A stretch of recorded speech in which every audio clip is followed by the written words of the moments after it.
1 month after Christmas, the house was quiet. Too quiet. I had just unplugged the last string of lights from the small tree in my living room when my phone rang. Unknown number. I almost ignored it. "Mrs. Ellington?" A woman's voice. Tight. Unsteady. "This is Madeline Cross. I photographed your Christmas gathering." I froze. My hand hovered over the ornament box on the table. "Yes, I remember. I'm sorry to call you like this," she whispered, "but I noticed something terrible in your Christmas photos. I need you to come to my studio today, and please don't tell your family you're meeting me." The room shifted, the air thinned. "What exactly did you find?" My voice stayed steady, even though my fingers tightened around my phone. "I can't explain over the phone," she said. "You need to see it yourself." I walked to the window. Cold Charleston morning, frost on the glass, a day that should have felt normal. It didn't. "You sound frightened," I said quietly. "Mrs. Ellington? Once you see the photos, you will be too." A beat of silence, long enough for something old in my chest to wake up. "Send me your address." "I already did. Please come alone." When the call ended, I lowered the phone slowly.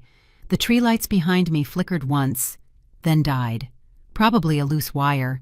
Still, the timing made something tighten under my ribs. I looked at the framed Christmas portrait on the wall. My daughters stood on either side.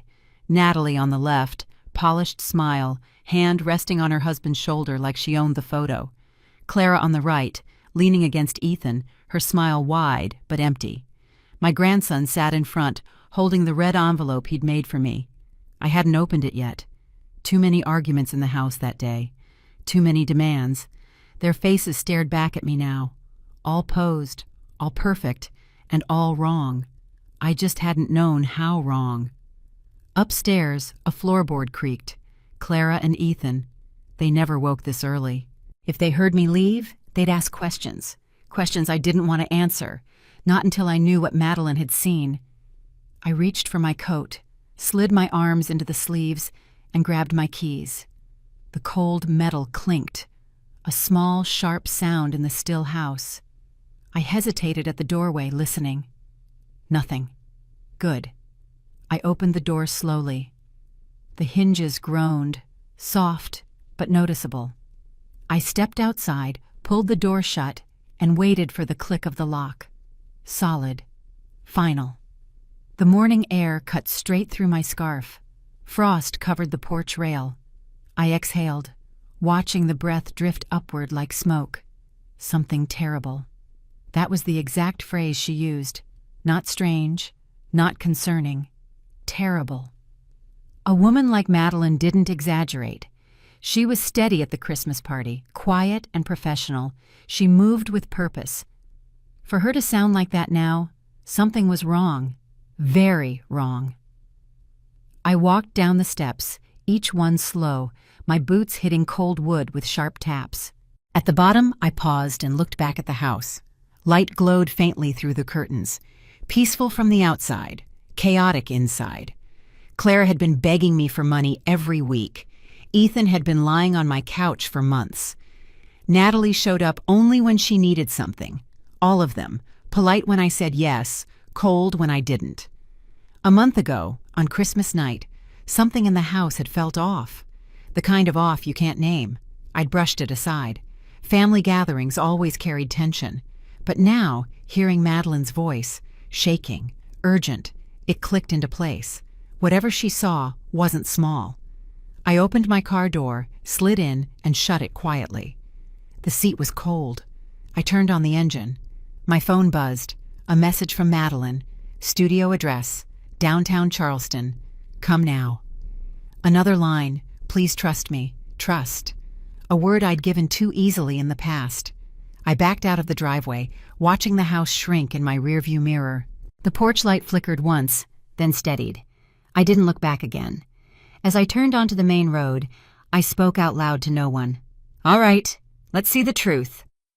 When I returned from Madeline's studio address, still unopened on my phone, the house was awake. The noise hit me before I stepped inside. Clara's voice, high, sharp. Ethan's laughter blasting from the living room like he didn't have a care in the world.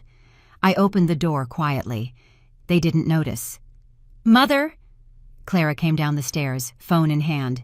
"I need to talk to you. It's important." I hung my coat on the hook. "Make it quick." She followed me into the kitchen. "It's about the car. Mine's old. It shakes on the highway. I've been patient. I need a new one." "You need a job." Clara blinked. Twice. She always blinked when she didn't like my answer. "Mother, I can't live like this anymore." "Then start earning," I replied. Her mouth opened, then closed. She stared at me the way a child stares at a locked door, expecting it to open anyway. Ethan called from the couch, laughing at something on TV. "Nora, you see this? Come watch this clip." He didn't turn down the volume, didn't look at me, didn't stop slurping his soda. I stepped into the living room. "Turn the TV down." Ethan didn't move. "It's funny. You'll like it." I said turn it down. He sighed dramatically, grabbed the remote, and lowered it 1 bar. 1. "That enough?" "No, more." He stared at me like the request was unreasonable, then lowered it again. Clara stood behind me. "Mother, we were talking." "No, you were demanding." Clara crossed her arms. "You're colder every year." "Or clearer," I said. She exhaled loudly. "Do you want me to end up like Natalie, begging strangers for help? I'm your daughter." "And being my daughter doesn't entitle you to treat my home like a bank lobby," I said. The room went silent, except for the faint noise of the TV. Ethan adjusted his seat but didn't say anything. Clara sat at the edge of the armchair, rubbing her forehead like she was the one being mistreated. "Mother," she said slowly, "I need stability. We need stability. You've had stability, 4 years of it, under my roof, without paying $1. That's not fair. It's accurate." Clara's eyes filled with frustration, not sadness, not regret, just the anger of someone hearing no for the first time. "You know," she said, voice trembling, "Natalie says you're pushing us away on purpose." "I'm reminding you of boundaries," I said. Ethan let out a half laugh. "Boundaries. Right. We get it. You're in one of your moods." I turned to him. "This isn't a mood. It's a line." He finally looked uncomfortable. "Good." I moved to the small table near the window, picked up the silver teacup I'd left from last night, still cold. I poured the contents down the sink and washed it. The water running was the only steady sound in the room. Behind me, Clara spoke again. "Mother, can we just talk like adults?" "We are." "No," she said, voice cracking. "You're being impossible." I dried my hands, looked her straight in the eyes. "No, I'm being honest." She swallowed hard. "I don't know what happened to you." "You do. You just don't like it." Ethan grabbed the remote again, restless. "This house is depressing when you get like this." "This house," I said calmly, "is still mine." He didn't respond. Clara took a shaky breath. "So you're not helping with the car?" "No." "You're not helping with anything." "I'm helping, by stopping what shouldn't continue." She stared at me, speechless. For once. I walked past her, past Ethan, past the flickering TV, and stood by the small Christmas tree still half undecorated. The lights blinked weakly, as if even they were tired. This wasn't a home anymore. It was noise, expectation, entitlement wrapped in polite tones and forced smiles. I reached for an ornament, boxed it carefully, and spoke without turning around. "I don't owe you comfort." Behind me, neither of them replied. Natalie showed up that afternoon without calling. She never called first. She preferred arriving unannounced, easier to control the tone that way. I heard her Mercedes door close, quick heels on the walkway, then a firm knock. 3 taps, confident, practiced. I opened the door. "Mother," she said warmly, kissing the air beside my cheek. "I was nearby." "Natalie, come in." She stepped inside like she owned the space. Coat perfect, hair perfect, smile perfect. She looked around the living room, eyes moving over the decorations still half taken down. "It looks festive," she said. "It was," I replied. She sat on the couch without waiting to be invited, crossed her legs, smoothed her skirt, a performance she'd perfected over the years. I won't take much of your time, she started. Samuel and I found a house. It's beautiful, Mother. 4 bedrooms near the river. Great schools for Liam. It's exactly what we've been praying for. Congratulations, she nodded, pleased, as if I'd passed an easy test. We just need help with the down payment, $40,000. Her voice didn't change. Calm, soft, sweetened for effect. I stood near the armchair watching her. $40,000. It's not much, she said quickly. We'll pay you back. When? She blinked at the question, surprised I'd asked it. Soon. You know we're responsible. We're good for it. No, I don't know that. A tiny crack appeared behind her eyes. She fixed it instantly with a light laugh. Mother, please. You know Samuel and I handle our finances carefully. Then you don't need $40,000. The smile tightened, subtle but visible. Natalie was good at hiding irritation, but not from me. Not anymore. Look, she said, leaning forward, elbows on her knees. This isn't just about us. Liam needs stability. We're trying to build a home, a future, for your grandson. I know who he is, and I'll always care for him.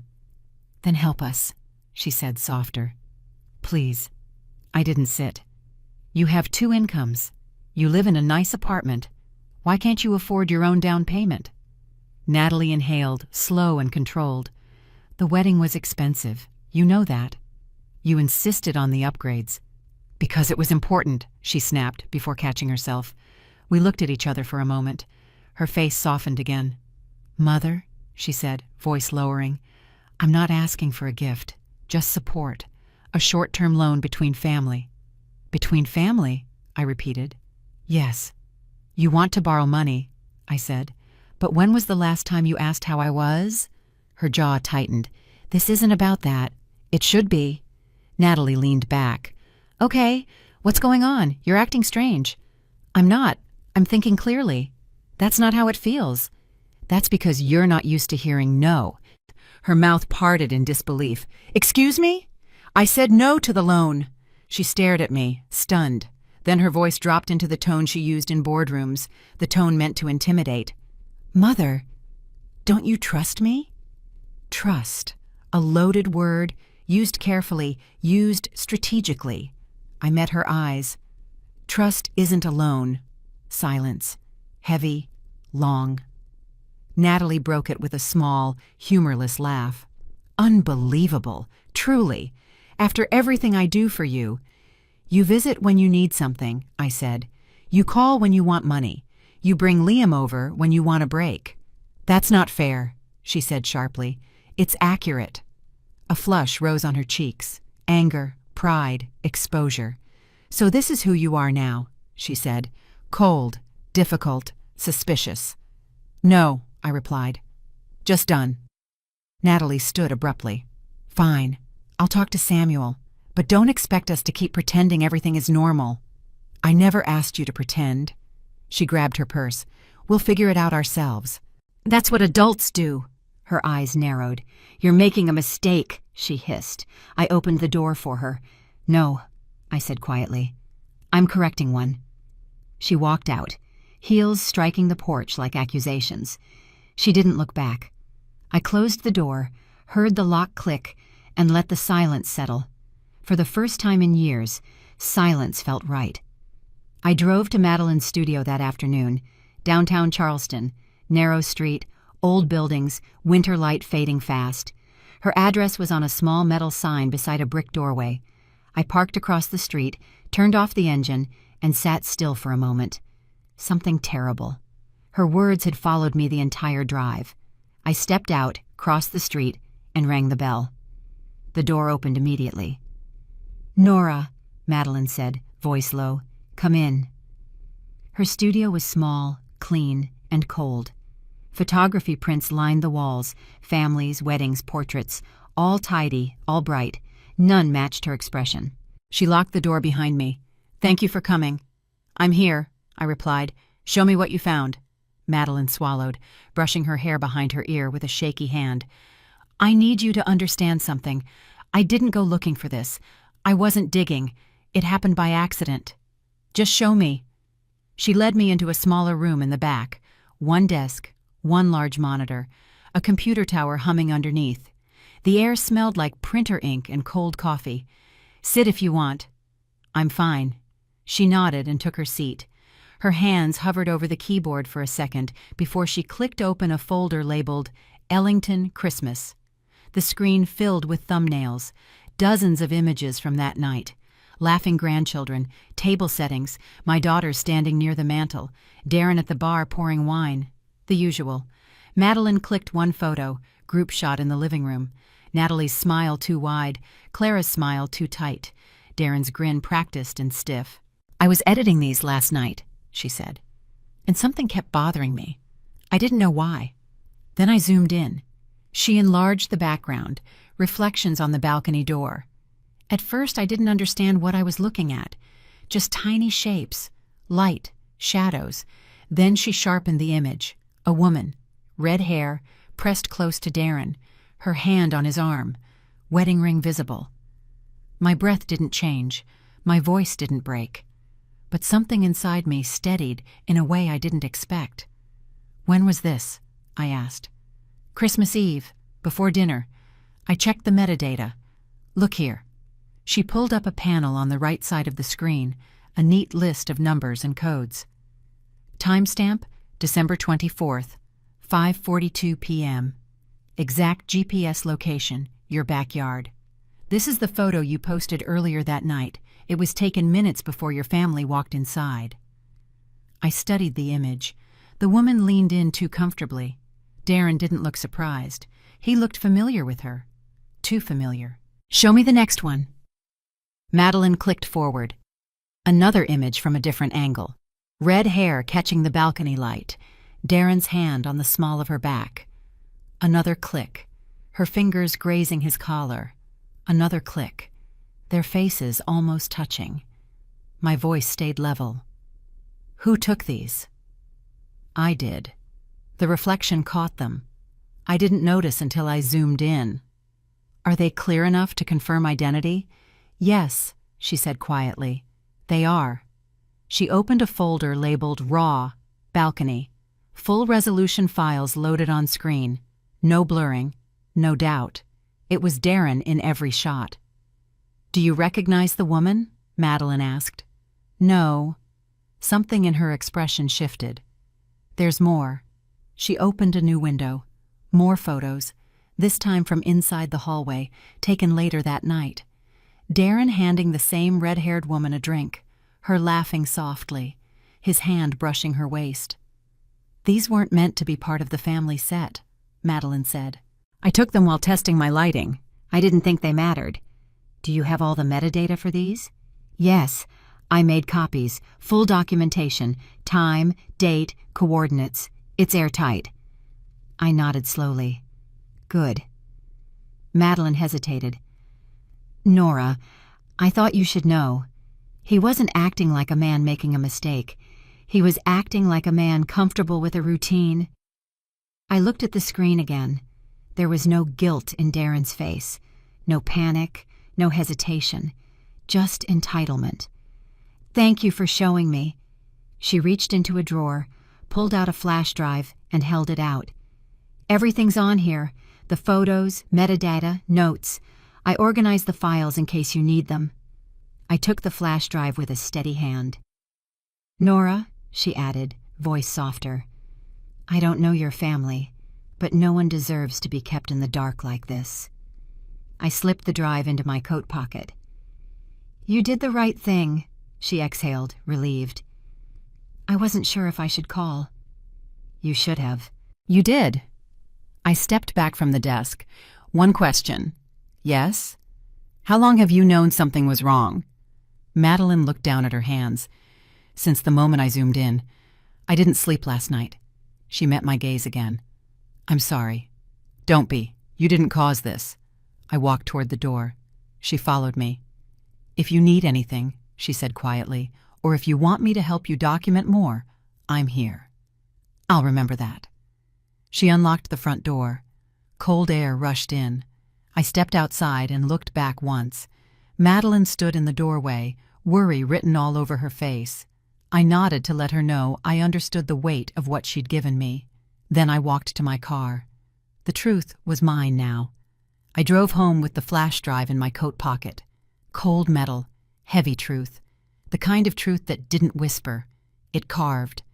Darren kissing another woman 2 hours before the ceremony. A woman wearing a wedding ring. And Natalie asking me for $40,000 like it was a grocery list. My house looked the same when I pulled in. Quiet. Still. Nothing unusual. But everything felt different. Inside, Clara was at the dining table scrolling her phone. "Mom, you look pale. You okay?" "I'm fine," I said. "Where's Liam?" "Napping in the guest room." Good. I didn't want him anywhere near what was about to come out of my mind. I went straight to my office, closed the door, sat down. I connected the flash drive. The images filled the screen again. Darren's face, the red-haired woman's hand on his chest, her wedding ring, his confidence. I watched them without blinking. Not to confirm anything. There was nothing left to confirm. I watched to make myself accept it. The marriage my daughter bragged about was a lie, a setup, a transaction. I opened my notebook. I wrote one line. Truth stays. People pretending don't. Then I turned to a clean page and wrote another line across the top. Ledger of lies. I listed it all. Wedding cost. Cash gifts instead of registry. Darren pocketing envelopes. Natalie's pressure. Clara's dependency. Ethan's entitlement. The Christmas photos. The $40,000 request. Every demand. Every pattern. Each line cut deeper than the last. But I kept writing. I wanted everything on the table because facts didn't lie. Facts didn't pretend. Facts were clean. A soft knock interrupted me. "Mom?" Clara's voice. "Can I come in?" I opened the door. She stepped inside, holding a mug of tea. "You didn't eat lunch," she said. "Thought you might want something warm." I took it. "Thank you." She sat on the edge of a chair, her face small, unsure, a child in a woman's body. "Mom, if something's wrong, you can tell me." I looked at her, really looked. Clara wasn't cruel. She wasn't calculated like Natalie. She was lost, dependent, scared of living without a safety net, and I had let her treat my house like one. "Clara, how much money have you and Ethan asked me for since last year?" She blinked. I don't know. A few things. Bills, groceries, Liam's school fees. Just normal family help." "Normal," I repeated. She nodded quickly. Too quickly. "Do you remember how many times you've said, 'just this once'?" She opened her mouth, closed it. "I'm sorry," she whispered. "I know we've leaned on you a lot, but Ethan's been struggling and you decided I would carry everything," I finished. Tears welled. "Mom, I didn't mean to take advantage. I thought we were family." "We are, but family isn't a credit line." She wiped her eyes. "What are you saying?" "I'm saying things need to change." Fear flickered across her face. Are you kicking us out?" "No," I said. "Not today. Not like that." Truth came first, consequences after.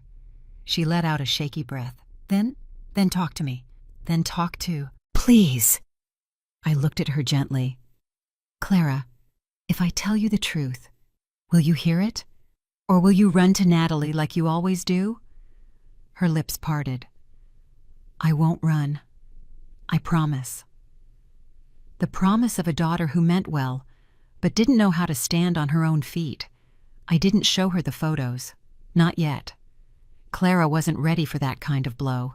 Instead, I said, "Your sister came today." Her eyebrows lifted. "Natalie? Why?"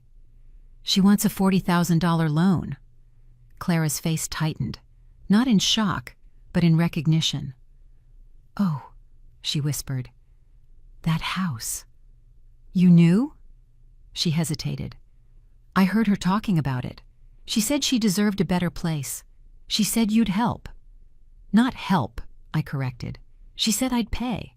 Clara lowered her eyes. Yeah, that sounds like her. I studied her. Clara, do you want to know the truth about your sister's marriage? She looked up, frightened. What truth? I paused. Tomorrow.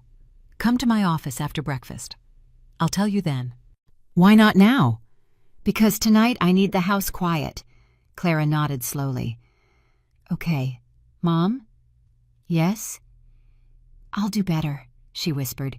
I just don't want to lose you. I touched her shoulder. You won't, unless you choose to. She swallowed hard and left the room. The door clicked shut. Back at my desk, I printed the photos. 8 shots, clean, sharp, time-stamped. I slid them into a red envelope, the same color as the Christmas ribbon Natalie used on her gifts. Another entry went into the ledger. The truth isn't cruel. Cruelty is expecting someone to live blind. My phone buzzed. Natalie again. Mother, did you think about the house? We really need that loan. I typed 2 words. I'm thinking. It wasn't a lie. I was thinking more clearly than I had in years. I placed the red envelope beside the notebook. Tomorrow, the truth would start its work. The house was quiet the next morning. Too quiet for a home with adults living rent-free. I made coffee, sat at the kitchen table. The red envelope lay beside my cup like a truth waiting for air. I heard footsteps upstairs.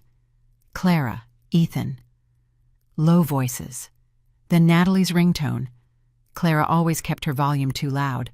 I didn't move. I just listened. Nat, I don't know, Clara whispered. Mom's different. A pause. Natalie's voice came through the speaker, sharp as glass. She's not different. She's emotional. Keep her calm. Just 2 more weeks. Then she'll sign whatever we need.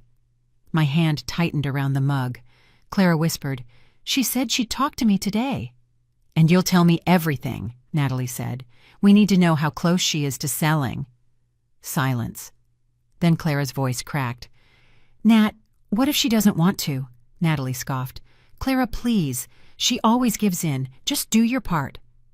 Do your part. Use your mother. Drain her. Then abandon her. I stood slowly so the chair wouldn't creak. Clara lowered her voice. Natalie, I don't feel good about this. Feelings don't pay for houses, Natalie snapped. Now do what I said. I stepped into the hallway. Clara froze at the top of the stairs, phone in her hand. She hadn't realized I was there. Natalie, I said, loud enough for the phone to pick up, you don't need to call again. Silence on the line. Then a soft click. She hung up. Clara's face drained. Mom, this isn't... Come downstairs, I said. My voice was steady. Too steady. She came down slowly, like each step was heavier than the last. Ethan appeared behind her, pretending he hadn't heard a thing. I sat at the table, placed the red envelope between us. Sit. Clara sat, hands shaking. Is this your plan? I asked quietly. Keep me calm? Keep me paying? For a house you have no right to expect? Her eyes filled. Mom, I didn't mean... Natalie pushed me. She said what? I asked. That I'm weak? Blind? Predictable? Clara opened her mouth, closed it. I leaned back. Clara, listen to me. You're not evil. But you've let your sister use you. And together, both of you have been using me. Tears spilled down her cheeks. I'm sorry. I'm so sorry. Sorry doesn't fix lies, I said. And lies are exactly what this, I tapped the envelope, is about. Ethan cleared his throat. Mrs. Ellington, maybe we should calm down. I turned my eyes to him. He shut his mouth instantly. Clara, open it. Her hands trembled as she slid the photos out. 8 images. Darren, the red-haired woman, the timestamps. Clara gasped, covered her mouth. Oh my God!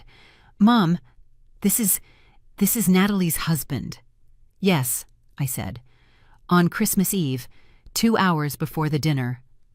She flipped through them frantically, like the next photo might magically change the truth. How long has she known? Clara whispered. I don't know. But I know this. She didn't tell me. She didn't protect her own son from a man who lies for a living. She didn't protect this family. Clara looked up at me, devastated. Mom, what do we do? We? I repeated. No, Clara. I will take care of this. She swallowed. Are you angry with me? I'm disappointed, because you know right from wrong, and you let wrong win. Clara broke, shoulders shaking. I don't want to be like Natalie, I really don't. Good, then start acting like your own person. She nodded over and over. I will, I promise. I picked up the envelope. This goes back to the one who created this mess. Clara wiped her eyes. You're going to confront her? No, I said, not yet. I stood. When I confront her, there won't be any room left for excuses. Clara's voice was small. Mom, what happens now? I looked at her gently. Now? Now I stop waiting for them to change. And with that, the last layer of denial slipped away. I drove to Martin Hale's office before I lost the clarity the night had carved into me. Charleston was gray, cold, the kind of morning where truth feels heavier. His building was quiet.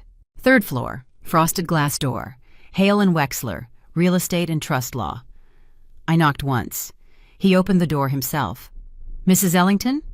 Yes. Come in. His office looked exactly like the man himself. Organized, precise, neutral, no wasted space, no wasted words. He gestured to the chair. Tell me what's happening. I didn't sigh, didn't pause. I placed the red envelope on his desk. My son-in-law is having an affair. My daughters are trying to control my home and finances. They're working together. He flipped open the envelope, looked at the photos without changing expression. Metadata? Multiple. Verified. Good. Then he looked up. And what do you want, Mrs. Ellington? I want my house back. My life back. And I want to protect what I've built from people who treat me like a walking checkbook. Martin didn't react. Instead, he asked the question only a real lawyer asks. When did the disrespect become normal? I answered without emotion. 4 years ago. Then it ends today, he said. He pulled a yellow legal pad toward him. Your daughters, they live with you? Clara does, with her husband. No rent, no contribution, no intent to leave. And Natalie? Manipulates from a distance. He wrote quickly. No lease agreement? No. Good, that gives you control. He folded his hands. Mrs. Ellington, you are the legal owner of that house. You do not owe anyone the right to occupy it, not even your children. I nodded once. He continued. You also have the right to remove them, lawfully and immediately, through eviction. You have the right to secure your estate through an irrevocable trust, and you have the right to decide who receives what after your death. I looked straight at him. How soon can this process start? He didn't hesitate. Immediately. Do it. He smiled slightly, the kind of smile that belonged to a man who has seen too many parents bullied by entitled adult children. I'll draft the 30-day eviction notices today, he said. You'll serve them yourself. It's cleaner that way. I nodded. Then he slid a thick folder toward me. These are the initial documents for your trust. Your home, your accounts, and any significant assets will be placed into it. You'll control everything while you're alive. After you pass, distribution follows your instructions. It's airtight. Airtight is what I need. Then you'll have it. I looked around the room. The shelves of law books, the certificates, the sharp smell of fresh paper. This is not revenge, I said. No, Martin replied. This is protection. He lifted his pen. Let's go over the details. For the next 20 minutes, everything moved fast. He asked questions. I answered clearly. Primary residence? Charleston waterfront, deeded solely to me. Accounts? Listed here. I handed him a printout. Beneficiaries? My grandson, Liam. He raised an eyebrow. Not your daughters? I shook my head. They need a lesson more than they need a gift. He jotted it down without comment. When he finished writing, he placed the documents neatly in front of me. "Mrs. Ellington, this is the line between chaos and order. Once you sign these, everything changes." "Good," I said, "because everything needs to." He handed me the first stack. "Eviction begins with this signature." I read it, every word, then signed. Martin nodded. "And now the trust draft. Initial approval only. We'll finalize after asset verification." I took the pen again. My signature was steady. When it was done, he leaned back in his chair. "You've just reclaimed your life," he said. I breathed once, slow, controlled, not relief, recognition. This was the moment the story shifted. "Mrs. Ellington, I'll courier the final copies to your home tomorrow. Expect a call when the eviction letters are ready, likely by noon." "I'll be waiting." He stood to shake my hand. His grip was firm, confident. "People underestimate quiet strength," he said. "They won't anymore." I walked to the door. Before leaving, I turned back. "Martin," I said, "my daughters won't take this well." He nodded. "Families rarely do when the free ride ends." I didn't smile, but something in me settled, like a lock sliding into place. As I stepped out into the cold hallway, the truth was simple. I wasn't the woman they could manipulate anymore. I wasn't the mother they assumed would bend forever. I was the owner of my house, my choices, my peace. Tomorrow, they would learn that. The envelopes arrived at noon. Thick paper, legal seal, Martin's signature stamped clean across the top. I set them on the dining table, looked at them for a full minute, not with doubt, with clarity. This was overdue. Clara and Ethan were in the living room, TV loud enough to shake the walls, empty soda cans everywhere, their shoes on my coffee table. I picked up the envelopes, walked straight into the room. Clara looked up. "Mom, what's that?" I handed one to her, one to Ethan. "Read it." Ethan smirked. "What is this, a bill?" He opened it. The smirk vanished. Clara's face went pale. She covered her mouth. "Mom, no. No. You can't do this." "I can. And I did." She stood up, shaking. 30 days? You're giving us 30 days to leave?" "That's correct." Ethan threw his envelope onto the couch. "This is insane. You can't just kick your own daughter out. We're family." "No. Family contributes. Family respects. You've done neither." Clara gasped like I'd hit her.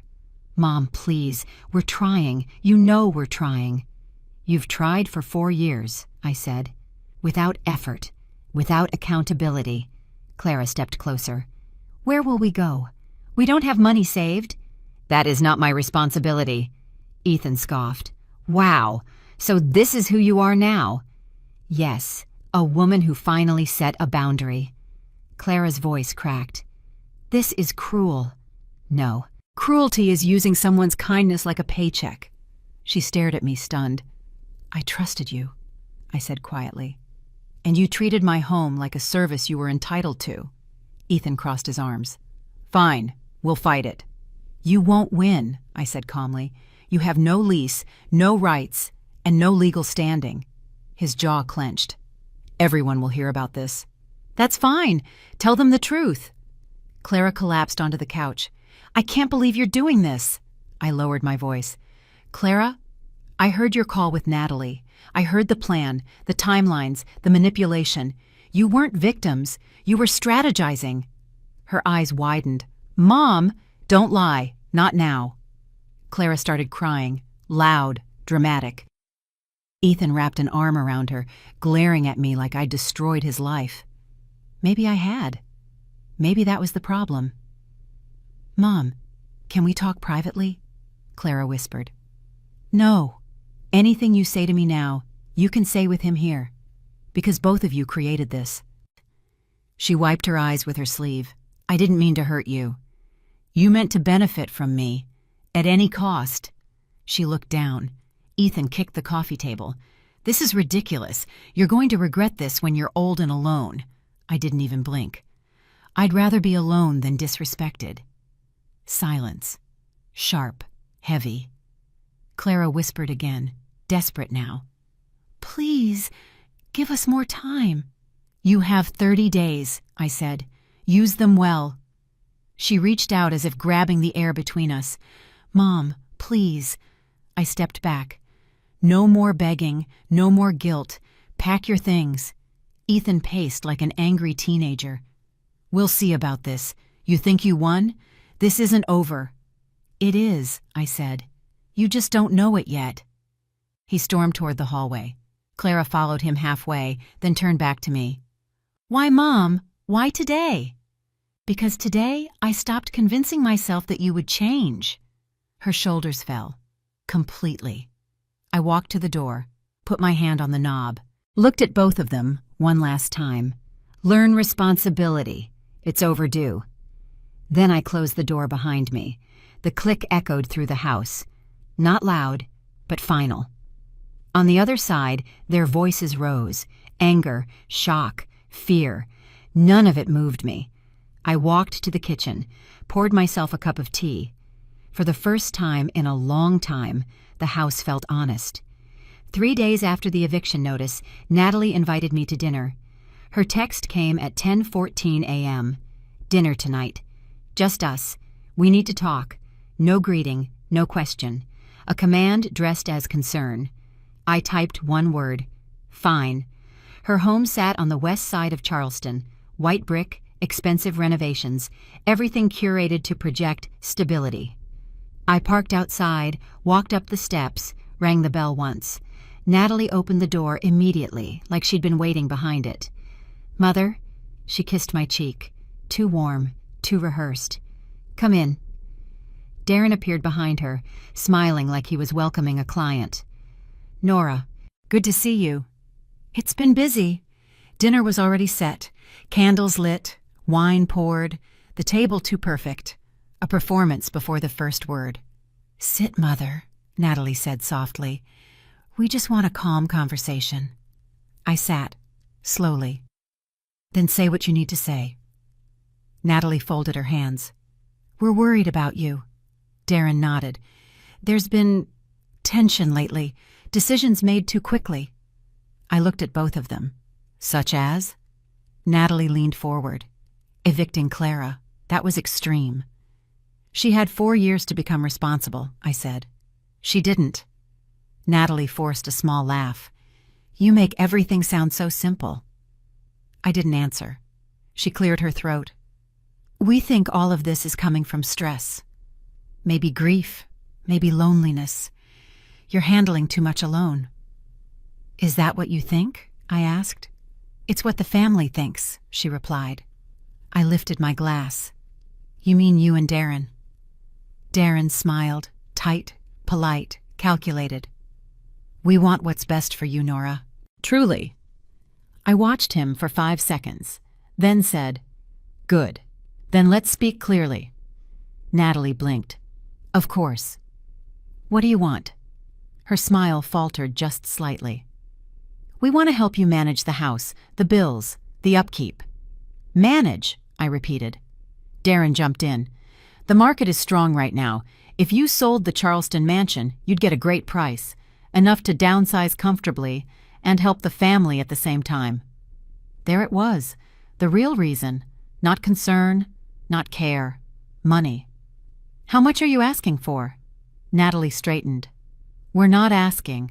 We're suggesting a plan that benefits everyone. Everyone? I echoed. Yes. You'd be safer in a smaller home. Less work, less responsibility. And the proceeds from selling the mansion could support all of us, Clara included. So, I said, you want me to sell my home and redistribute the money? She flinched. Mother, you make it sound ugly. It is ugly. Darren set his fork down gently, as if placating a child. Nora, think logically. This house is too big for you. It's time to think long-term. I do think long-term, I said. That's why I protect what I own. Natalie's jaw tightened. You're being stubborn. No, I'm being clear. Her tone shifted, silky, manipulative. You raised us to support each other. Why stop now? Why push us away? Because you stopped supporting me years ago, I said. You replaced respect with expectation. Natalie inhaled sharply, offended, not surprised. Mother, this isn't a fight. This is a family meeting. No, I said. This is a business meeting, and I'm the only person here not pretending otherwise. Darren stiffened. Natalie's cheeks flushed. She tried again. Mother, please, you're overreacting. I set my napkin beside my plate. Tell me the real number, I said. How much did you want me to hand over? Natalie's voice thinned. 40,000, to start. I took a sip of water. The same number you demanded before Christmas. Her eyes widened. That wasn't... Mother, that was different. No, it wasn't. Darren leaned forward. Look, we're trying to fix this. You've changed. You're colder. You're pushing everyone away. I'm pushing manipulation away, I said. Not people. Silence. Natalie tried one last time. We're offering to help you, to guide you. You shouldn't make these big decisions alone. I met her eyes. I already made the decision. What decision? She whispered. I'm not signing anything you bring. I'm not selling my home. And I'm not financing your life. Her face dropped. Darren's jaw tightened. The performance cracked. Mother, she said, voice trembling with anger disguised as pain. No, I said quietly. Stop. You don't get to dress greed in love and call it family. Natalie's expression hardened. So, this is it?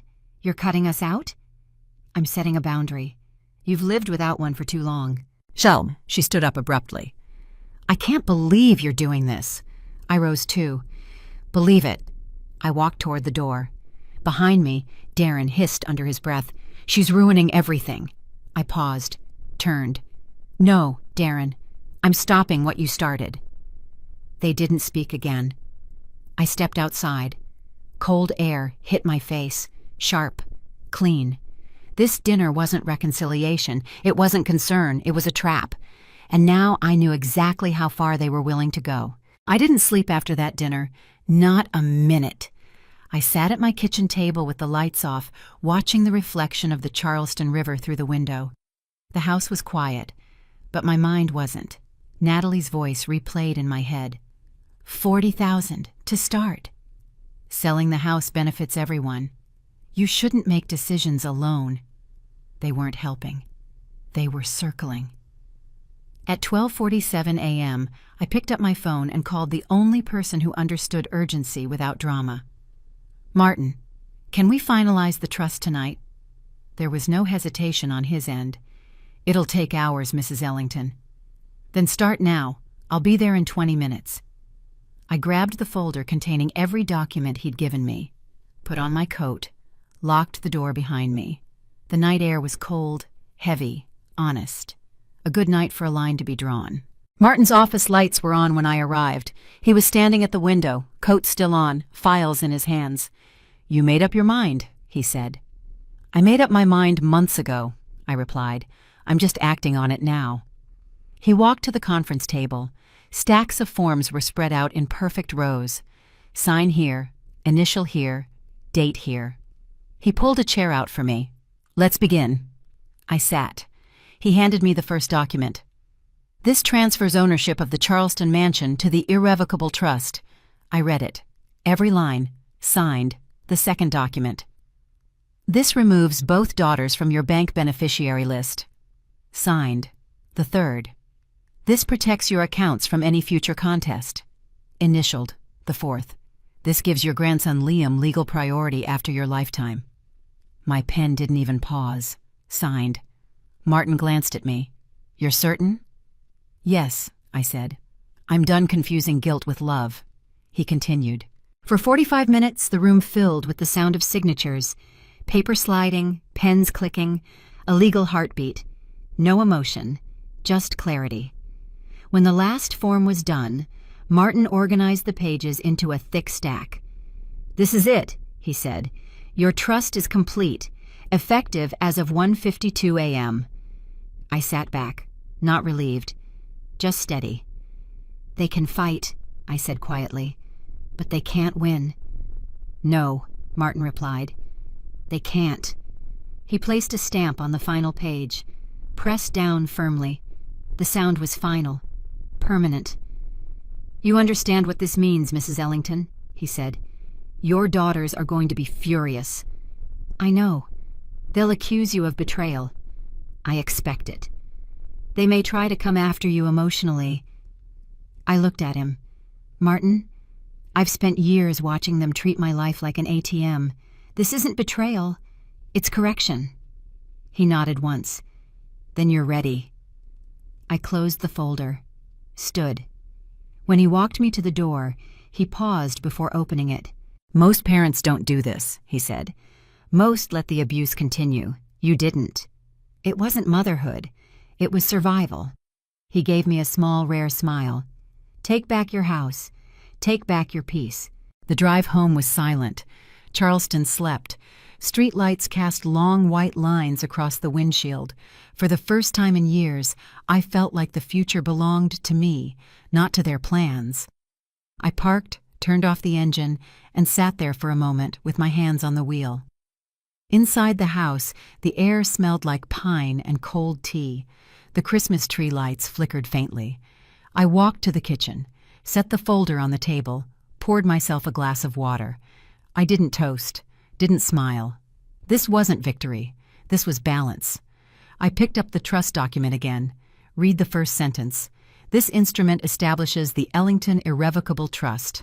Yes, this was the line. I put the papers away and headed toward the staircase. Halfway up, I heard a notification from my phone, a text from Natalie. "Mother, about last night. Let's talk. We're family. Don't make rash decisions." I stared at it, then deleted it. Another came immediately. "You scared me. I think you're overwhelmed. We can fix this together." Delete. A third. "Are you awake? Darren and I want to stop by tomorrow. We can help you sort everything out." I put the phone face down. No more sorting, no more negotiating, no more letting fear dictate the next step. I climbed the stairs and walked into my bedroom. The house was still, calm. But in the morning, they would try again. They would push. They would demand. And they would learn the truth. The house wasn't theirs. The future wasn't theirs. My life wasn't theirs. Not anymore. I turned off the lamp. Tomorrow would be judgment. But tonight, for the first time in a long time, I slept easily. I woke up before sunrise. Not from worry, from certainty. Today was the day I stopped letting the lies breathe. I set the table myself. 5 plates, 5 glasses, 5 seats. The good china. Not for honor, for clarity. In the center, I placed the red envelope and my laptop. Both closed. Both waiting. And at 6 p.m. The doorbell rang. Natalie and Darren arrived first. She walked in like she owned the place. He followed like he managed it. "Mother," Natalie said, "let's try to keep tonight civil." "That depends on you," I said. Minutes later, Clara and Ethan came through the door. Clara had dressed carefully, hair curled, eyes still swollen from the week of crying. Ethan stood behind her, stiff, defensive. They saw the table. No one spoke. We sat. The clinking of silverware was the only sound for the first 3 minutes. Then Natalie exhaled loudly and took control. "Mother, this week has been chaotic, emotions high, words said that shouldn't have been said." Her eyes flicked to Clara, then back to me. "We want to fix this." "No," I said. "You want to win." They froze. Natalie forced a smile. "Mother, please, we're trying." I pushed my chair back slightly. "Then listen." I opened the laptop, turned the screen toward them. The first photo appeared. Darren, his hands on the red-haired woman. Timestamp clear. 2 hours before Christmas Eve dinner. Natalie's face dropped. Clara gasped. Ethan muttered under his breath, "Damn." Darren went pale. "Nora, where did you—" I raised a hand. "Don't lie. Not tonight." Natalie shot up from her chair. "What is this? Why do you have these pictures?" Because someone with a conscience gave them to me. She stared at the screen, jaw locked, eyes shaking. You've been spying on us. No, I said calmly. I've been paying attention. Darren swallowed loudly. This isn't what it looks like. It's exactly what it looks like, I said. And the metadata confirms it. Natalie snapped. Stop acting like some investigator. You're making this worse. Worse than your husband cheating on Christmas Eve? I asked. Or worse than you hiding it? Her eyes narrowed. You think I knew? I know you knew, I said. Clara told me everything. Clara froze. Mom, I didn't... I heard the call, I said. I heard every word. Natalie turned to her sister, furious. You told her? Are you insane? Clara shook her head wildly. I didn't! She overheard. Natalie, please! Ethan slammed his palm on the table. This is a joke. A family shouldn't talk like this. I turned to him. You lost the right to comment on this family when you turned my living room into your retirement plan. He shut his mouth. Natalie pointed at me. Mother, you're tearing the family apart. I stood up. Finally. No, I said. I'm exposing what you built. I reached for the folder beside the laptop, pulled out the printed copy of the trust summary. I finalized the irrevocable trust last night. Natalie blinked. You what? Darren leaned forward. What does that even mean? It means, I said, setting the folder on the table, every asset I own is legally protected from both of you. Natalie grabbed the papers, scanning quickly, her face crumpled. Mother, no, you didn't do this. I did, Clara whispered. Mom, please, we're your daughters. And I gave you years, I said. You used every minute. Natalie threw the papers onto the table. So we get nothing after everything we've done for you? Done for me? I asked calmly. Show me one thing. She opened her mouth, closed it. I turned to Clara. You have 16 days left in this house. Pack responsibly. Clara began to cry, real tears this time. Mom, I'm sorry. I really am.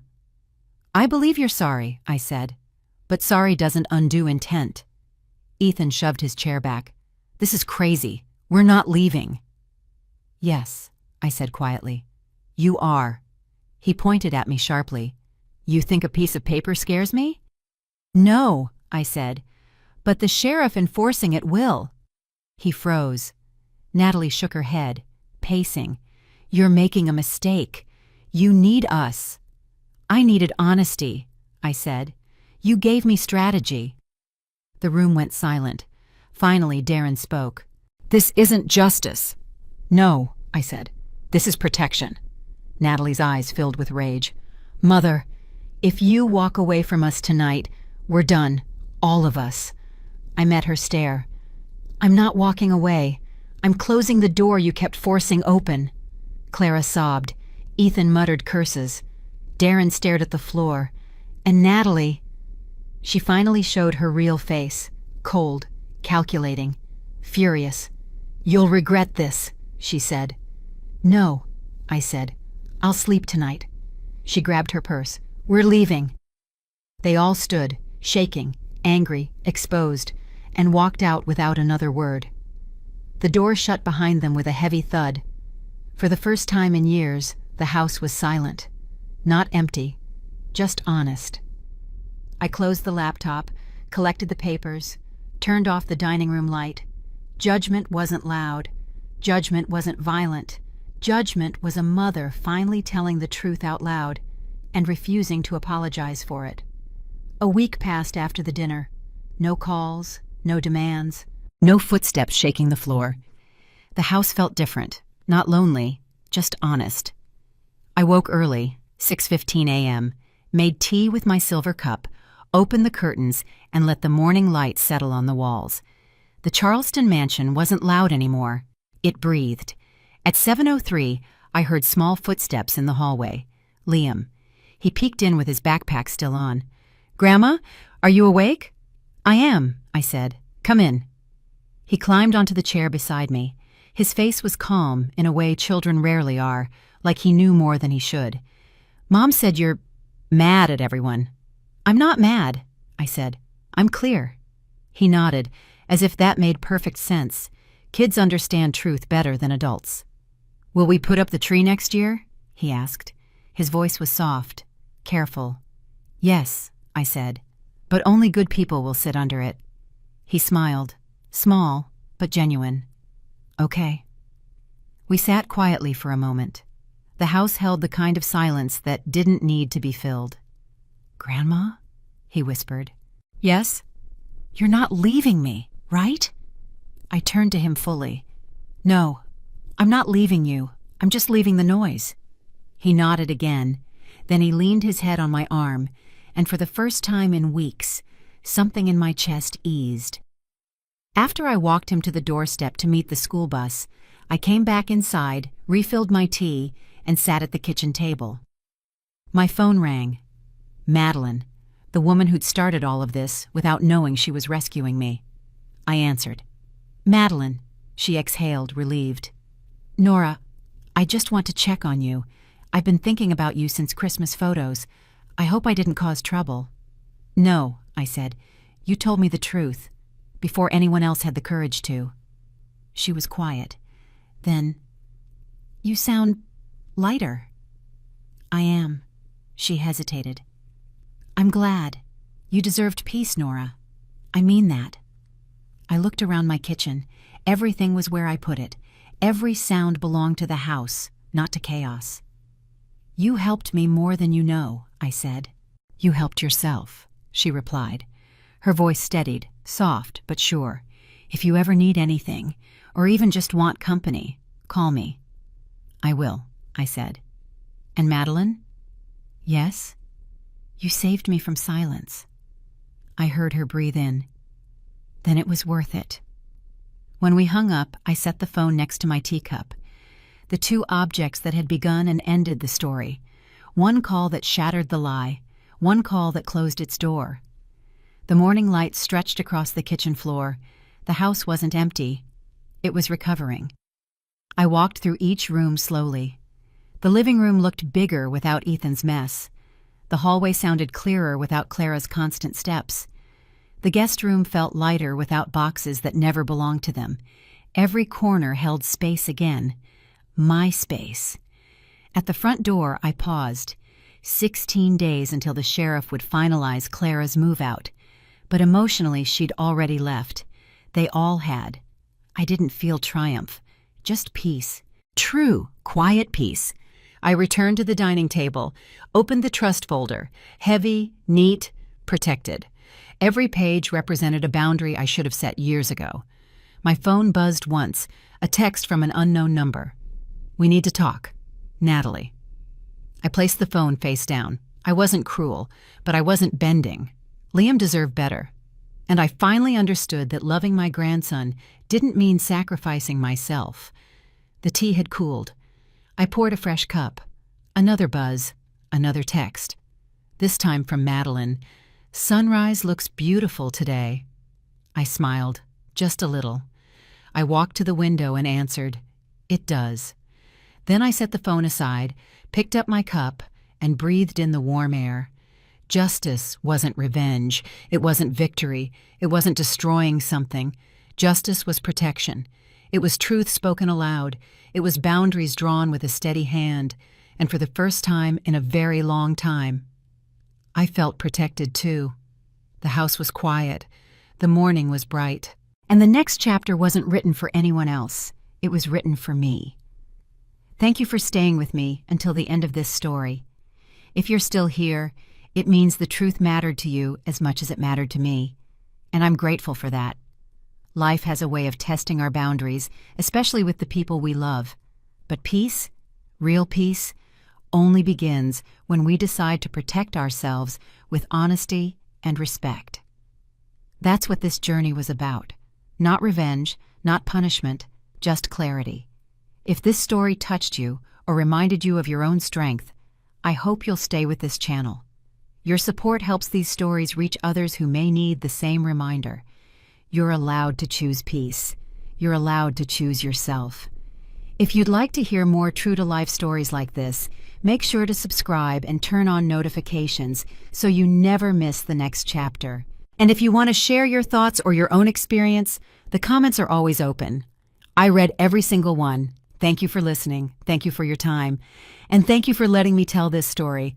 I'll see you in the next video, right here on Grandma Life Stories.